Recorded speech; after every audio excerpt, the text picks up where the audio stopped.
This season delivered one of those moments that made viewers gasp, rewind, and then slowly nod in reluctant understanding. One couple, whose journey had been wobbling on unsteady ground from the very beginning, appeared to split in a moment that felt dramatic on screen, but strangely predictable in hindsight. When the dust settled and their current status came into focus, I couldn't help but think, of course it ended up this way. From the start, their relationship was built on big emotions, bigger promises, and a long list of unresolved issues. Love alone has never been enough on the other way, and this couple proved that once again. Moving across the world isn't just about romance. It's about sacrifice, adaptability, communication, and a willingness to let go of the life you once knew. Unfortunately, these two seem to be clinging tightly to their own expectations while hoping the other would magically change. What made their storyline so compelling was how hard they tried to convince themselves, and everyone watching, that love would conquer all. Every argument was brushed aside as culture shock. Every red flag was labeled stress. Every uncomfortable conversation was postponed for another day.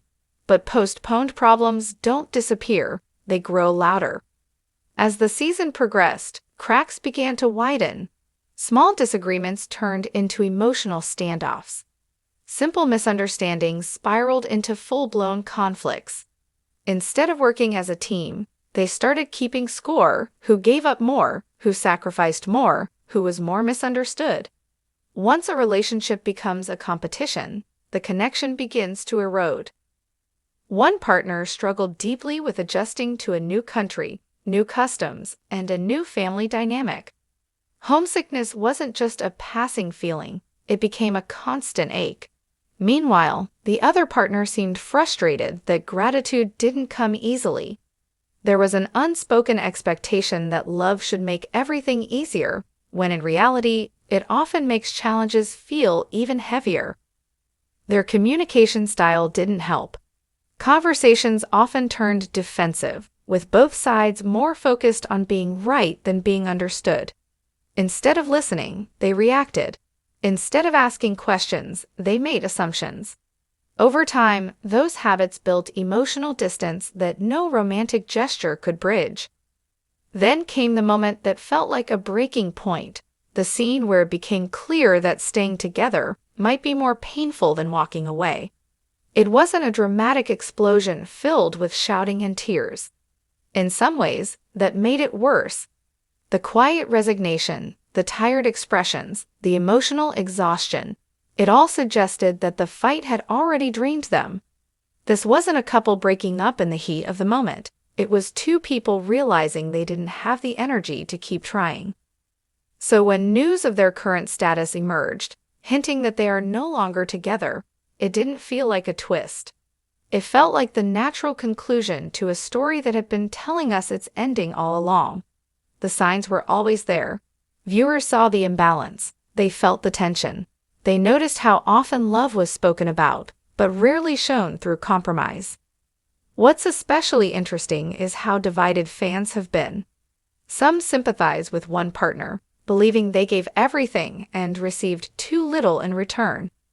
Others argue the opposite, pointing out emotional blind spots and unrealistic expectations. But the truth likely sits somewhere in the middle. Relationships don't fall apart because one person fails. They unravel when both people can't meet each other where they are. Their journey highlights one of the most important lessons the other way continues to teach. Relocating for love magnifies every issue you already have. It doesn't fix insecurity. It doesn't erase resentment. It doesn't automatically create emotional maturity. If anything, it puts a spotlight on everything you've been avoiding. Despite the disappointment, there's something refreshing about their apparent split. Sometimes, choosing to walk away is healthier than staying and slowly losing yourself. Not every love story is meant to last forever, and that doesn't make it a failure. Sometimes it's simply a chapter, one that teaches you what you need, what you deserve, and what you're no longer willing to accept. In the end, I'm not surprised by where they are now. Sad, yes, Unexpected? Not at all. Their story was a reminder that passion can spark a relationship, but only patience, respect, and communication can sustain it. Without those, even the strongest feelings eventually burn out. And as 90 Day Fiancé, the other way moves forward, their storyline will join the long list of couples who taught us the same lesson in different ways. Love may inspire you to cross oceans, but it takes far more than love to build a life on the other side. What truly makes their breakup linger in viewers' minds isn't just the split itself, but the lingering what-ifs left behind. What if they had communicated earlier? What if expectations were clearer before the move? What if pride hadn't stood in the way of vulnerability? These unanswered questions are what keep fans debating long after the episode ends, dissecting every look, every pause, every sigh that now feels loaded with meaning. Looking back, it's almost painful to rewatch their early moments together. There was genuine excitement, laughter that felt effortless, and hope so bright it practically leaped off the screen. They believed love would smooth out the rough edges of their differences. But as reality set in, the fantasy began to crack. Love didn't erase the loneliness. It didn't soften the culture shock. And it certainly didn't solve the deeper emotional disconnect neither wanted to confront head-on. One of the most heartbreaking aspects of their journey was how often they talked around the real issues instead of addressing them directly. Fear played a major role. Fear of being alone, fear of failure, fear of admitting that the dream they sacrificed so much for might not come true. That fear kept them stuck in a cycle of temporary fixes instead of permanent solutions. The pressure from outside forces only added fuel to the fire. Family opinions, financial strain, and the constant presence of cameras amplified every disagreement. Under that microscope, even small misunderstandings felt monumental. Instead of finding comfort in each other, they began to feel like adversaries navigating the same storm without a shared compass. Their current status, while disappointing, also feels like a moment of clarity. Sometimes distance provides the perspective closeness cannot.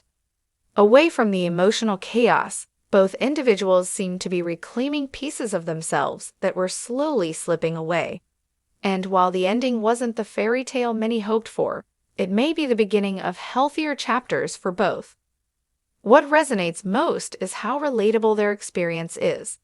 Many viewers saw pieces of their own relationships reflected back at them, the compromises that went unnoticed, the boundaries that blurred, the quiet resentment that builds when needs aren't met. That's the power of 90 Day Fiancé. The other way, it turns reality TV into a mirror, forcing us to ask uncomfortable questions about love, sacrifice, and self-worth. As fans continue to speculate about whether reconciliation is possible, the truth remains clear: healing must come first.